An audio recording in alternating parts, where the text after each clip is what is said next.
Today we are back on the channel bringing you a way too early 2023 Rookie Dynasty Mock Draft. I got Nate with me. We're not going too crazy today. We're just bringing you a first round mock, but taking a look ahead at next year's class and maybe what to do with your 2023 rookie picks if you got them. With all that said, I do hope you all enjoy this video. Please leave a like if you do. Comment down below your thoughts on next year's draft class if you have any, and if you're pumped up for that class like we are. But without further ado, let's dive right on in. Getting into this way too early 2023 rookie mock draft. We must be bored with this year's class already, but I'm not, but just a joke. But moving on to your first pick here, Nate, obviously being a super flex, you got CJ Stroud coming off the board. This is kind of predictive looking at next year. And, you know, I haven't watched a ton of film on the guy, but first year starter last year, had awesome production. I'm excited to see the growth in year two, and I definitely could see this being a realistic possibility coming into next year, and he's still got weapons, which is nice. When Justin Fields came out of Ohio State, you know, part of the narrative around him was, oh, well, when was the last time Ohio State had a good quarterback? Well, going forward from Justin Fields' own words, we're not going to have that question anymore because they're going to be pumping out really good quarterbacks for the immediate future. Justin Fields came out. This guy sat behind him his freshman season and then came out last year, 44-6 touchdown interception ratio. Threw for 4,400 yards, 72% completion rate in the Big Ten. He has all the physical traits you want at 6'3", 215 pounds. And while statistically he's not much of a rushing quarterback, he can do that when he needs to. It's just Ohio State has been, dominant with their passing offense that there is absolutely no reason for him to run.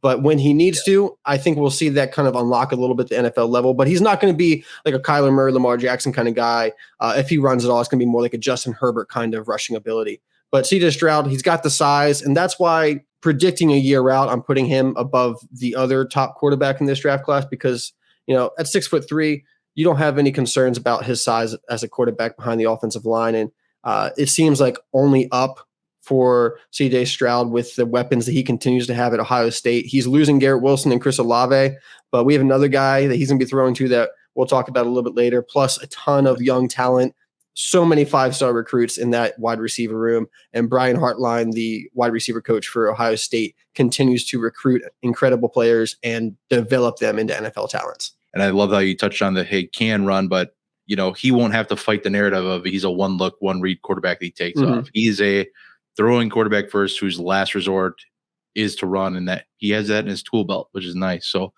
moving on to our second pick here. And before I even watch the film, I know that this is a guy that is very much going to be enthroned with the generational running back title. And I think he's pretty good watching the film. Bijan Robinson out of Texas. I mean, this speed, patience, vision, burst, lethal is what I put down for my notes. The one question I have, and he's a great receiver too, that's well documented. Ball security issues. The one game I watched, he happened to have 2 fumbles. Is that a normal thing for him, or is that just kind of a fluky game where it was the Iowa State game, he had 2 fumbles? Definitely fluky, but those are his only 2 fumbles lost.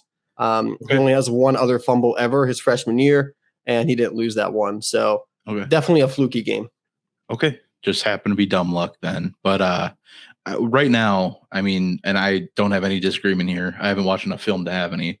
But this guy is probably the 101 when it comes to one quarterback leagues for sure. I think that's chalk at this point. And then super flex, who knows what happens with these quarterbacks. You would think after a year debilitated of quarterbacks, we'd have quarterbacks. But what is he worth right now? Like, what are you trying to do to be able to secure Bijan Robinson next year? To secure Bijan Robinson next year, I have him going number 2 in this mock draft, but I would not be surprised to see a lot of rookie drafts next year go Bijan Robinson number 1 overall, because you are kind of expecting like a Ezekiel Elliott, Saquon Barkley kind of generational prospect with all the hype that's going to be coming out, especially this upcoming season. He's got Quinn Ewers, one of the best quarterback prospects ever to come out of high school as the quarterback. He's got a great wide receiver core around him, so he's not going to be seeing stacked boxes anymore like he has been for the past 2 years of his career, where he's already excelled. So really the sky is the limit for his production this year. And if he continues to grow, the hype is going to just just peak at an insane level next year. And if you want to secure him, you really have to get the 101. So if you want to put yourself in the best position to get the top running back in next year's class, you have to have one of the first 2 or 3 picks. And to do that, you need to have at least 2 or 3 first rounders so that you have some movement in next year's draft. Because while we want to focus on winning championships this year, if you know you can't compete or you're already looking towards next year, you want to get a lot of picks because this is a loaded draft class. It's kind of the complete opposite of this draft class where it's really, really strong at running back and quarterback. Well, maybe not super strong at quarterback, but the top 2 are definitely strong. And then, anything can happen with those rest of those guys. But John Robinson, we're going to hear about him for a long time. He is definitely a generational running back prospect, and the sky is the limit for him. He's a true 3-down workhorse, and he can run routes lined up outside. He's a great runner. He's got the athletic ability. He's got the size at 6 foot, 215 pounds. Just someone I'm super excited to watch on Sundays. And when it comes down to it, just to throw some random landing spots out there, next year we might see, CJ Stroud or Bryce Young on, the Falcons. I think are going to be a team that could be looking at quarterback, the Houston Texans as well. So let's say, Stroud and Bryce Young end up on one of those 2 teams. Say Bijan goes to Bob, what's a team that needs a running back next year? Atlanta. If they want to double dip at the skill position, there's going to be a case for all 3 of those guys to be the 101, really just depending on team build. Moving on to another quarterback that we just talked about a little bit, Bryce Young here at your 3rd pick. And this is one that, again, haven't watched enough film on him to have a great opinion, but I definitely agree having Stroud over Bryce Young right now. And I think I happened to watch the game I watched today was the Georgia game in the championship. Not a great game for Bryce Young. And I will say on top of that, his wide receivers did him 0 favors. I mean, that wide receiver core, it was rough to say the least after JMO went down and obviously losing Mechie earlier on in the season. So, I mean, I don't have great concerns. It's just like, I just didn't feel he had great production in his first year as a starter, but I just looking at that one game and they're going to say, well, this was an NFL type defense. And I'm like, okay, well, guess what? In the NFL, he's going to be facing NFL type defenses. So, I don't want to hate on him or anything like that, but what are your thoughts on Bryce Young? I know he's got a wide receiver coming in that we'll talk about a little later too. Yeah. So from a personal standpoint, I actually do enjoy watching Bryce Young more than CJ Stroud. Bryce Young, I've already heard comparisons to like a young Russell Wilson with his mobility ability, as well as he has a really nice deep ball. And we saw that many, many times this year with the passes to Jameson Williams down the field. And his just mobility, not just outside of the pocket, but inside the pocket as well. And his ability to step up in the pocket. It's a lot of fun to watch, but being 6 foot, I don't think that's nearly as big of an issue as people used to make it out before Russell Wilson. Russell Wilson really cleared the way for a lot of shorter quarterbacks. But when you're a year out and you're trying to predict the NFL draft, you go with the guy that has a bit better physical traits, which is why I go with CJ Stroud in this situation. But I do love Bryce Young. I think his ceiling is also, through the roof. His ability to get around the pocket, outside the pocket, make the good throws. He's, got good wide receivers this year. Maybe he's lost, Jameson Williams and Mechie, a lot more unknown. So, depending on how he does this year, it could really make or break his draft stock because there's no guarantees with the Alabama offense this coming year. The defense looks great, but the offense has a lot of question marks. There's a lot of starters being replaced. Yes. Yeah. And I'm glad you mentioned that because I happened to check out the spring game for Alabama. And needless to say, it's obviously not game speed, but that offense did not look put together. And that could be a good thing where like, hey, we have a lot to work on. And that's something they were talking about during the broadcast was just like, hey, like this will show Nick Saban's going to take this. And he's going to be like, if anybody gets a hot head or anything like that about like, yeah, we're top dog or whatever. It's like, look at this film. Look how terrible we look. Their backups were winning that game. I didn't end up watching the full game, but their backups were winning that game for over half the game. and the first team didn't score points. And I think their defense is a lot better. I don't think they lost. Oh, their defense is incredible. And that's part of the reason with the spring game, but also, Nick Saban knew going into this offseason that his offense was not going to be ready. So he went out, he grabbed 2 wide receivers from the transfer portal. He grabbed a running back in the transfer portal. We're going to talk about that guy in a little bit, but so he went out, he grabbed some instant starters for that team. But, if those guys can step in, that's great. But the offensive line is where a lot of question marks come into play, especially with Bryce Young. He does have the mobility, but in the spring game, the defensive line was to him in less than 2 seconds on most of those plays. Yeah, so it was rough. If he doesn't get the time to throw, it's going to be a rough season. Moving on from Bryce Young. And like I said, I don't want to rip on the guy too much. I've only watched a couple games in the spring game, which is obviously not a great indication of how good a player really is. But I look forward to watching more film on him and learning more about, and maybe I'll change my tune. I'm not somebody who's just going to get take lock over a guy. But if he comes out and does well with all the uncertainty around the Alabama offense, it's really going to show that he is a playmaker and not someone that is just, the sum of all the parts of that offense. Right. Many people have said that about, Mac Jones when he had all the wide receiver talent around him. We could have said that about him last year when Jamison Williams and John Mechie were both healthy. I've heard people say that about CJ Stroud as well, because, he was thrown to multiple first-round picks. 3 first-round picks. So, we see these guys and you want quarterbacks who are, part of great teams. But when they come and see that adversity, that's what really shows you if they're, what their prospect profile is, because they're going to get into the NFL. And if they go to the Falcons or the Texans or a team like that, they're not going to be one of the best teams, surrounded by talent in the NFL. So they got to show that they can overcome that. Sure. Awesome points. Moving on to probably my favorite person that I've actually watched a ton of film on, because I watched a ton of film on Ohio State wide receivers this year, Jackson Smith-Njigba. This guy, and we were talking about this earlier today, this guy embodies what I believe the NFL wide receiver is going to be like for the future. Smaller build, smaller frame, but just an elite route runner and a great catcher of the ball. And this dude, I am going to him, if I can't get Bijan, guaranteed this guy is going to be a target for me. Like the quarterbacks, whatever, that I think can go whatever way.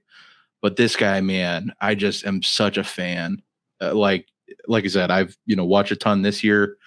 Was awesome this year, insane production in his first real year starting, and alongside 2 first-round picks, top 12 picks in the NFL draft. And it's like, this dude's special. He's so good that this is another guy that we're going to see have that competition to be the 101 in some leagues. Yeah. In a 1 quarterback league, maybe in a super flex league where, Bijan is really easy to just go ahead and plug in as the 101, with the positional value at running back. But you're looking at startups now, and Jamar Chase is going ahead of just about every running back not named Jonathan Taylor. We're going to put a lot of hype on Jackson Smith-Njigba, and we're going to say, we're going to hear people saying that he is the next Justin Jefferson. And if you believe that, you might take him 101 over all these, the 2 top quarterbacks and over some of these running backs who are really good. Yeah. And here's my thought on that, mentioning the Jamar Chase and Justin Jefferson going ahead of a ton of running backs now. Thing with that is, like, when you have a guy that's broken out at age 21, Justin Jefferson really broke out at like age 20, age 21, age 22. These guys are in their prime for another 6 years. 7 years minimum, probably. Obviously injuries can play a role, but you can't play scared like that. And I think more and more the receivers over time are going to be breaking out sooner. I don't think it'll be as crazy of a rate forever. Like, I don't think that's going to be the case, but the wide receivers coming in the NFL right now, man, they're good. They're good players. So I'm super excited to draft as much JSN as I can. Yeah. And it's always, go ahead. I think he's going to be a top 10 pick next year.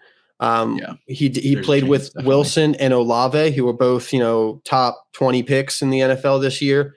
And he outplayed both those guys.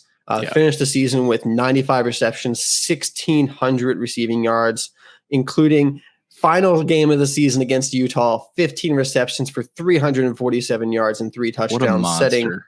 setting a record right there in the Rose Bowl. So, I mean, at 6 foot, almost 200 pounds, he's got good size. A question for me, and I'm not saying this is a negative at all, just a question going into the season, is he plays about 90% of his snaps inside in the slot. Nothing against a slot player, Justin Jefferson, who we've mentioned, was purely out of the slot for LSU when they were dominating. Right. And, if he goes to the NFL and plays purely out of the slot, that's fine. We've seen players, do very well out of the slot. Keenan Allen, guys like that. It doesn't stop you from being productive. But I am curious to see if he does get some play outside this year at Ohio State, and then in the future if he does play outside in the NFL. Because I think one mistake a lot of us made with Justin Jefferson is we looked at his profile and we saw that he played out of the slot exclusively in college. Sure. And we were like, well, that limits his ceiling a little bit. Maybe he's not, the alpha wide receiver that we're looking for with these other guys. Comes into the NFL, and once he gets on the field, he's playing on the outside, he's playing on the inside, they're moving him around. He looks capable everywhere. I think Jackson Smith and the Jigba has that similar talent. I would just like to see it. Moving on, and this is where we're going to get into some transfer portal guys. And this is something that's been kind of taking the college football realm by storm. First guy on the list here, Jahmyr Gibbs, now with Alabama, the aforementioned Alabama, transferring from Georgia Tech of all places. This was a fun watch, kind of a smaller back. I think he's right around 200 pounds. 5'11", 200 pounds. Yeah. So, but speed demon, change of direction for days. And I mean, Andy's a great receiver too. I mean, this dude's going to be a weapon. My curiosity, because if I'm not mistaken, his production wasn't crazy with Georgia Tech, and obviously a more limited offense. Yeah. So are you kind of projecting for the Alabama bump, with being in a better team? More than likely you would think Alabama, despite being a little less weapon heavy this year, will still be very good. Mm-hmm.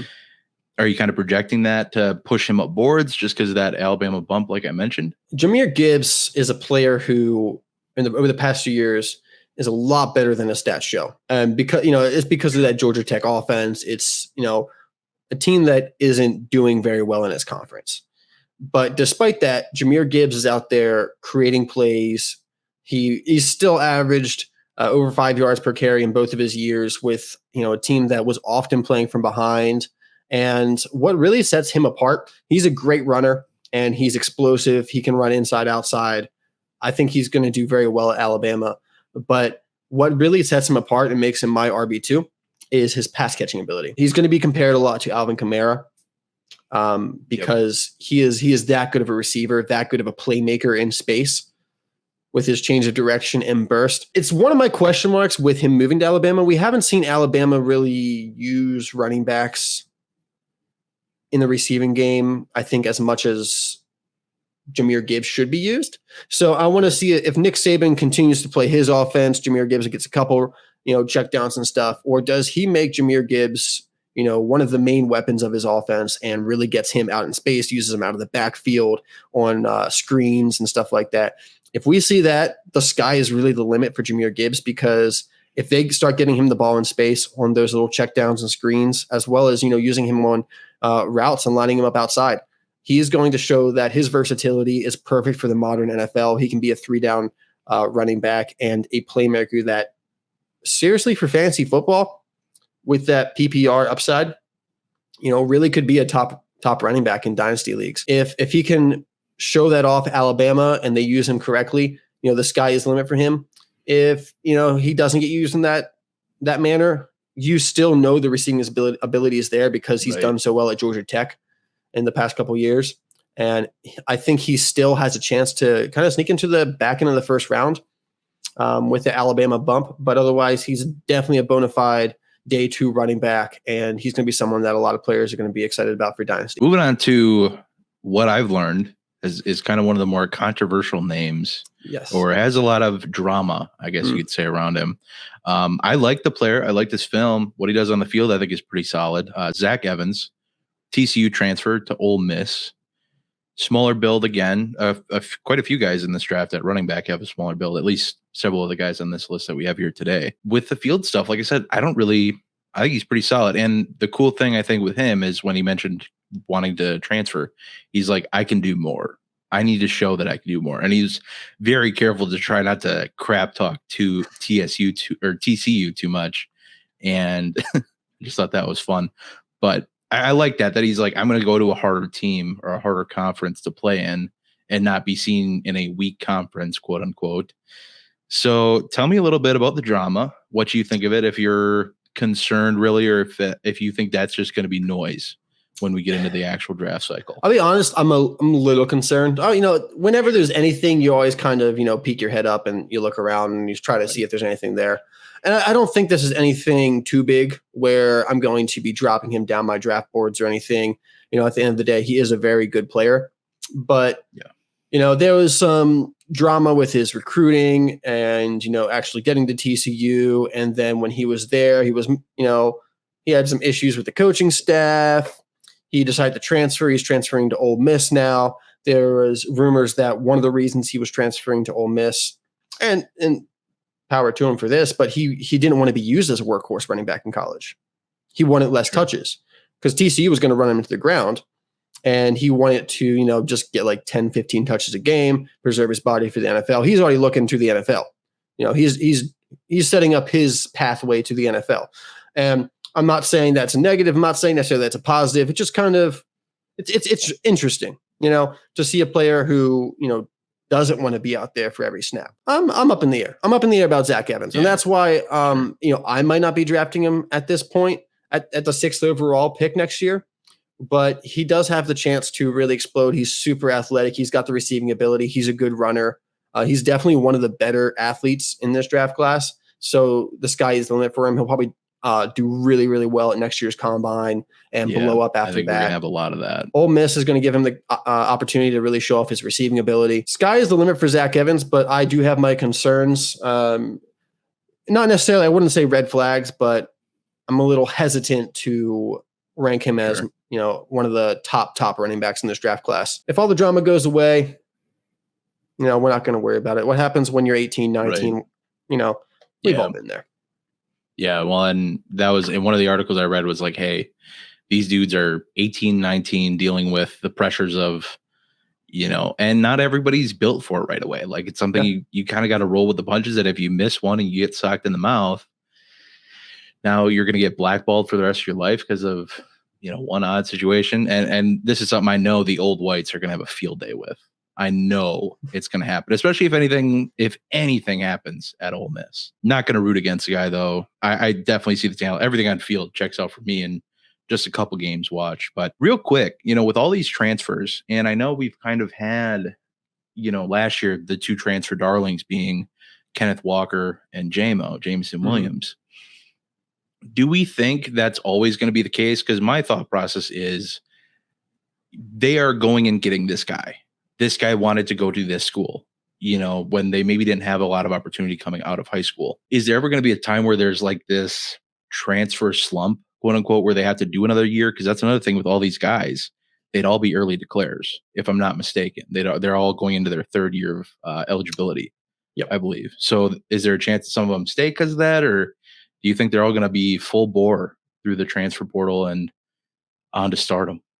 Yeah, I mean, I think I would assume one or two of these guys that we're going to name the day are going to stay because someone's going to have a year that they weren't happy with. They can transfer to a better situation for a team that is going to use them the way they want to be used. I just talked about Zach Evans. He went to a team, Ole Miss, they brought in another running back as well in the transfer portal. I know they lost between Snoop Conner and Jerrion Ely, and they might have had another guy around too, but they lost like 90% of their backfield workload this offseason. So, I mean, there's plenty of work to be had too.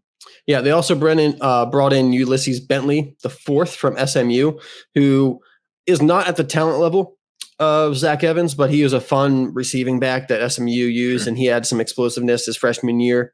So, I know, they're bringing in talent, and that's why Zach Evans went there. He knew that he could, be part of a committee. And, that's what he wanted to be used. So we're going to see these guys, take control of their careers because they're looking towards the NFL. They know they have the talent. And we've seen this year, you're Justin Ross, you're projected as a first round NFL pick after your freshman year. And if things don't work out, you can go all the way down to undrafted, So they're going to create the best situation they can for themselves. They're going to take the money when they can get it and set themselves up for success. And, I have nothing against it. It's their talent, it's their effort, and let them find a place that's going to use them the way they want to be used. That's going to vibe with what they want to do, and give them the best opportunity to create their career. Keeping on the transfer portal topic, we got a wide receiver I've liked for a hot minute. This is one of the first wide receivers outside of JSN I checked into this offseason.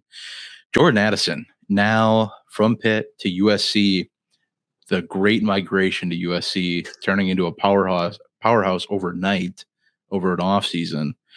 I like this guy. I don't think he's in the same discussion as JSN. No. I think there's, the size is the second tier of wide receivers. Yeah, there's a concern there for size for me. I like the smaller build wide receivers, as we've discussed at length. But I mean, I think he's in at like 180 at he's 6 foot 175. So slender. Yeah, so he's a little slender, which isn't awesome. And that can always change. That's not super current, I don't think. Tell me your thoughts on Jordan Addison. What do you think going to USC? This is a guy that, is there going to be that odd transfer slump year? We haven't seen one yet, but there's got to be one eventually. So Jordan Addison, an incredible year this year with Kenny Pickett. You could even say that he made Kenny Pickett into a first rounder. This is the Biletnikoff winner, the best wide receiver in all of college football last year. And he absolutely showed that. He had 100 receptions for almost 1,600 yards, 17 touchdowns, physical receiver, yards after catchability, great route runner. He does everything well, just doesn't have necessarily the size that you're looking for. With JSN has, 25 pounds on him at the same height. At Pittsburgh, we were looking at, okay, maybe he's sneaking in that top 5 wide receivers for this draft class. I've been higher on him than some other people because he does have that talent, and he bailed Kenny Pickett out of a lot of awful throws, I think, watching the tape. And then he moves to USC just earlier this week. And like I said, he's finding a situation that's going to be best for him, for his career. In the post that he made, he said, all the right things about how Pittsburgh was incredible for him, but this is what's good for his career. And Lincoln Riley has a history of creating NFL draft picks on the offense. And Caleb Williams is one of the most exciting quarterbacks in the entire college landscape right now. And while USC does have some young talent at the wide receiver position, they don't have a bona fide wide receiver one, I'd say. And Jordan Addison comes in immediately as the number one weapon for this new exciting offense. So, once again, the sky's the limit for Jordan Addison, but also, like you said, it's a new situation, so anything can happen. He might have a down year. This might be a guy that we see come back for a 4th year. But, after winning the Biletnikoff Award your sophomore season, I think you do one more year and you go to the NFL. So I think Lincoln Riley has made it pretty clear how he's going to use Jordan Addison, and it's a good decision for Addison in his NFL career. Moving on to, and you mentioned this was kind of controversial, having these two flipped in a mock draft / rankings / whatever. And Kayshon Boutte, LSU, I believe he missed time in 2021. Interesting build for a wide receiver. He looks like he should be like one of these 6'2" Treylon Burksies type builds, but he's only 6 foot. He's 190. And so just an odd build for me. Hasn't had that massive production season yet that we'd like to see out of a wide receiver. Granted, shortened season this last year and hasn't had great quarterback play. So he's kind of in that, just kind of a crap situation. What do you think on Kayshon Boutte? What are you thinking about him? I watched the tape. I see the potential there to be, before JSN really went off at the end of the season, most people had Boutte ranked as the wide receiver 1 for this upcoming draft class. And I see what we're looking at. I see the potential there. He's a very physical wide receiver. He had 9 touchdowns through the first 5 games of last season before dealing with some injuries. So the talent's there, the production's there on a bad LSU offense. Let's be honest. They have not been good since Joe Burrow left. Maybe it's a little bit of helmet scouting after seeing Justin Jefferson and Jamar Chase and even, Terrace Marshall had great draft capital. So maybe we're helmet scouting a little bit, but Boutte does have the talent. He is a physical outside wide receiver.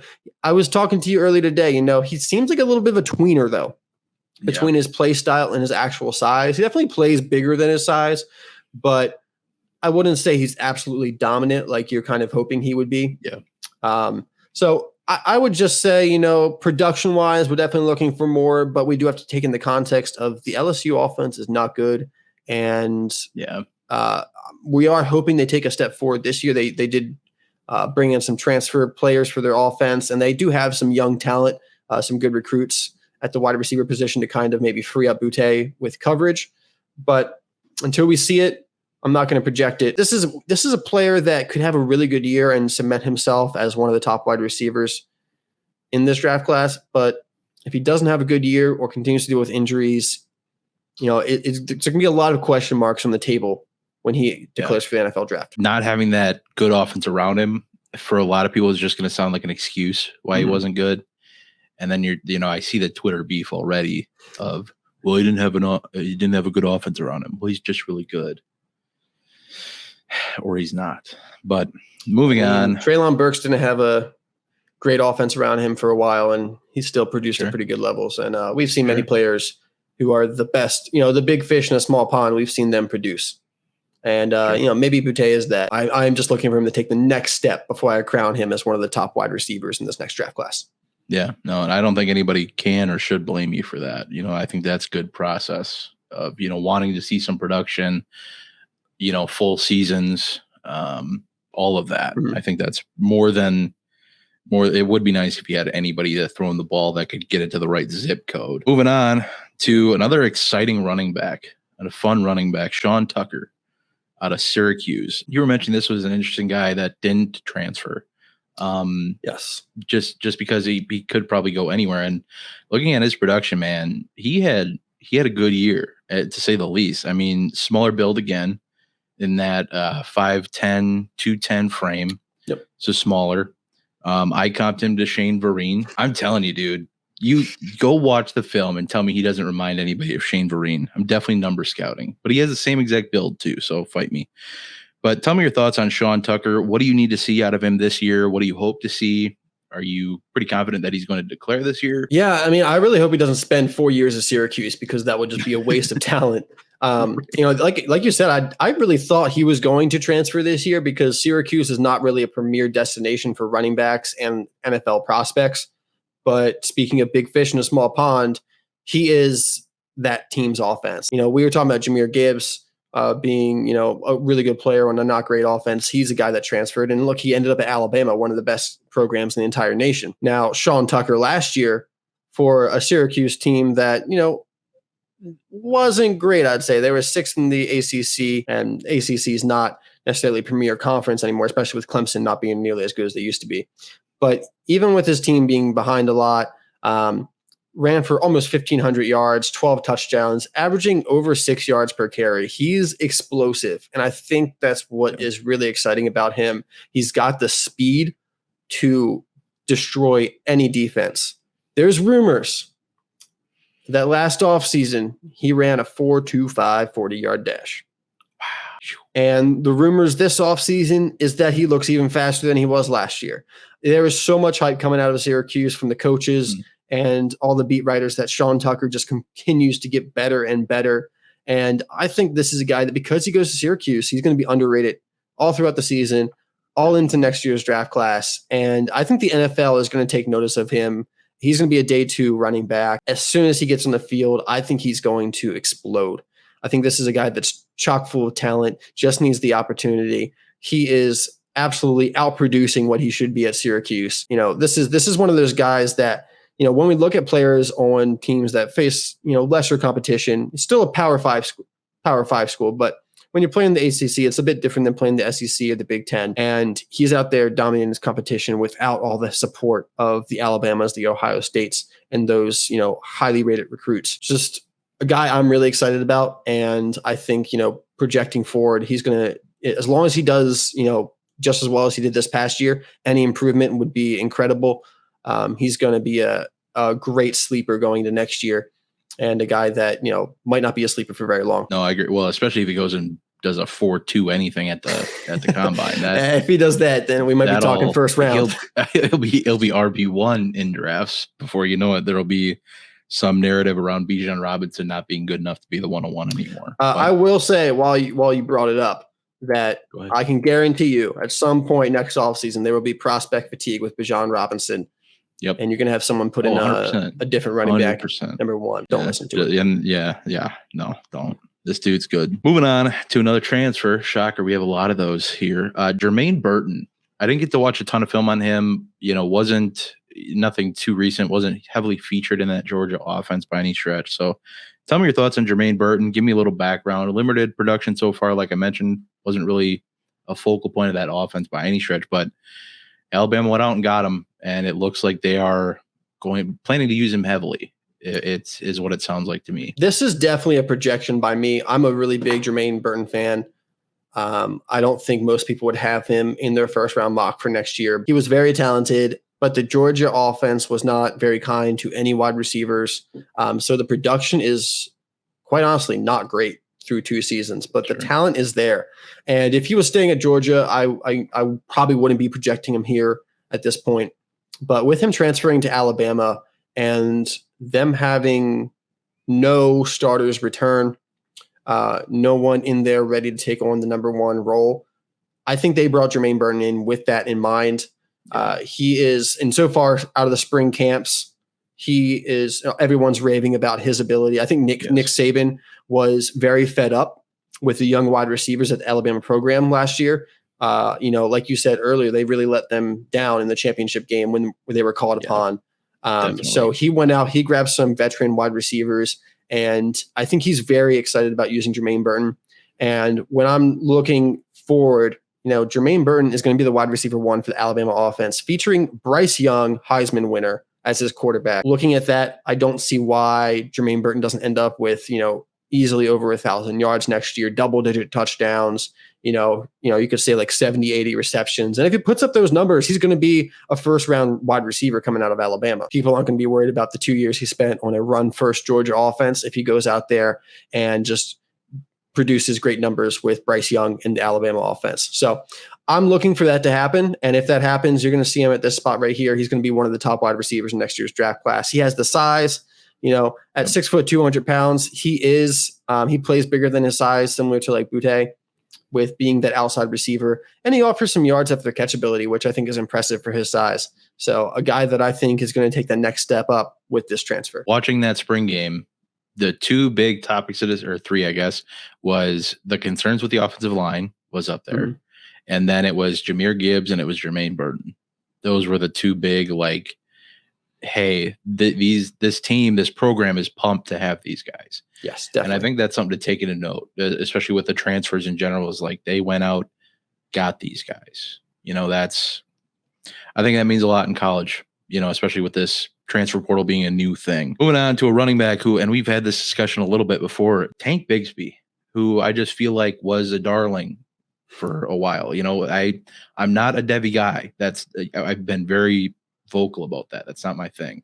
I look at next year's possible class and everything else is just too much for me. And I'll go back and watch different years, but man, kudos to y'all. That was one of the names that would find his way up to me somehow. Me being dynasty only, looking at next year, et cetera, that was like, oh, Tank Bigsby's the dude. And then it's like all of a sudden everybody hates Tank Bigsby. It's how it seems. Like that's just how it feels. Yeah, that's how I don't know if there's some fatigue there. I know he hasn't met production expectations on some, level. Yeah, Tank Bigsby, had a really impressive freshman year in the SEC for Auburn, 800 yards, 6 yards per carry. People were excited about Tank Bigsby. He was, looked at as one of the top running backs for this draft class, especially the way he finished the year against Mississippi State. He had 26 attempts for 192 yards. He was looking really strong at the end of the year in 2020, and the expectations for 2021 were pretty high. But really, the entire Auburn team took a step back. Bo Nix was not a competent quarterback. They didn't have any wide receivers to really throw the ball to, and they were just getting pummeled by SEC defenses. So Tank Bigsby in his sophomore season He still broke 1,000 yards, but he did it on 4.9 yards per carry. Wasn't as explosive, but I think a part of that was just the offense as a whole taking a step back. He did have 10 touchdowns. He's built pretty thick, 6 foot, 210 pounds, and I think he has a couple more pounds to add to his game. He's a physical runner. I think that's what gets a lot of people excited. He might not have the high end speed that some of these other guys like Sean Tucker or Jahmyr Gibbs have, but he has good contact balance, good power, and he's a good runner. He's got good vision, able to get through the line, get skinny, pretty smooth operator for his size. So this is a guy I've been a bit of a bigger fan on, I guess, because I haven't soured on him as much. I still think he's a top 5 running back in this draft class and worthy of a first round rookie draft pick. I think he's still a day 2 running back. I think he's still going to get opportunity in the NFL, and I'm not down on him. I'm still excited about him. I do think though, if there is any candidate out of this list to go back for a 4th season and possibly transfer after this year, Tank Bigsby's the guy. Because if Auburn does not do well this year, and he does not, have an incredible productive year for Auburn, for his career, he's going to be looking elsewhere. He's going to be looking, where can I transfer to get the opportunity that I need to produce at a high level? Because he's a good running back. And if the Auburn situation is not doing him any favors, he might be looking to go back for a 4th year and change his situation. Moving on to our last pick here. I love a good tight end. Tight ends I had to fit him in there. One of my favorite positions to take a look at. How long is it going to be? And I'm sure it's already happened until we have a Travis Kelce, Gronkowski comp on Michael Mayer. I'm pretty sure it's already happened. Yeah, I was going to say, I felt like I was probably slow to the punch on that one. But looking at him, dude, I only watched one game on him and got to fall in love with Kyren Williams all over again. That was pretty fun for me. Not really, kind of sad, honestly. but watching Michael Mayer, man, I mean, this dude's a great catcher of the ball. I don't want to say he's awesome in and out of routes. I think that's something that could use some polish. He's a little maybe clumsy there, and just watching one game, just watching that. But when he gets moving, dude, this guy can run around. Tell me your thoughts on Michael Mayer. Thought he was a good blocker too, for what that's worth. But yeah, I think he's a guy that, fits the all around tight end. And coming from Notre Dame, they're a school that does put out NFL tight ends. And they've done it for years now. So I think he's going to continue in that mold. He is 6'4", 250 pounds. So he's got the size. He has produced at a high level. College tight ends usually don't produce big gaudy numbers, but his sophomore season at Notre Dame, he was the main weapon for quarterback Jack Cohen. 71 receptions for 840 yards and 7 touchdowns. Those are great numbers for the tight end position. Multiple games over 100 yards. He was everyone's tight end 1 for Debbie coming into the season. Now Brock Browers might have moved him out of there. Easily the tight end 1 for this draft class. And I think he's worthy of a back end first round pick, especially in tight end premium. He's got the athleticism that you need to, make it in the NFL. He's not going to be a guy that's going to go out there and run a 4.4, 4.5 or anything like that. He's not a burner, but he has enough athleticism and strength that he's going to easily hold his own at the NFL level. Like you said, he can block. He can be moved in and out of, in line or out in the slot. And he's going to beat linebackers, and he's going to be too physical for cornerbacks and safeties. So he's kind of that matchup nightmare that we're looking for. Not in the Vernon Davis, Jonnu Smith role, but, like you said, maybe more in that Travis Kelce, Rob Gronkowski kind of role, where he's going to be a guy that, is a safety blanket, but also has that big playability. I'm not going to project him as the next Travis Kelce, Rob Gronkowski. We're talking Hall of Famers right there. But I'm going to say that, I think him coming into the NFL, especially with such a tier drop off after the first couple of tight ends in Dynasty, he's probably going to come into the NFL and his rookie year be a top 12 Dynasty tight end. I think he's going to be worth one of your late first, especially in tight end premium leagues. This class is very exciting. As the season gets closer and as you get into the season, if you're not competing, you start stockpiling those 2023 firsts and seconds. And I would even say grab those thirds whenever you can, because there's going to be some talent at the top of the 3rd round. I think you draft those players in 2023 and I think you'll be happy. There's always, how does the NFL draft and landing spots play out? But I think there's a lot of talent. I don't think there's going to be I think we're seeing more early declares every year, but just looking forward, predicting this class, there's a lot of talent at the running back and wide receiver position. And then you have a really good tight end at the top, and you have 2 good quarterbacks. Get those first and seconds. it's going to be worth your while. No, and if you haven't had your rookie draft yet, don't trade away your 2023 first. I don't think there's any realistic. Yeah, I'm not trading my 2023 reason. firsts away in any league. I will every now and then. I traded a couple 2022 firsts away throughout the season, and I even traded out of the first a couple times so far this offseason, but you're not going to catch me getting rid of any of my 2023 firsts. This year was hard enough if you didn't have draft picks to still try to trade into the draft. Yeah. I had issues with this. Like, I'm sending decent veterans like a Tyler Lockett, who I know stock is down, but like, you can't get like a second and third round pick for the guy in this draft class.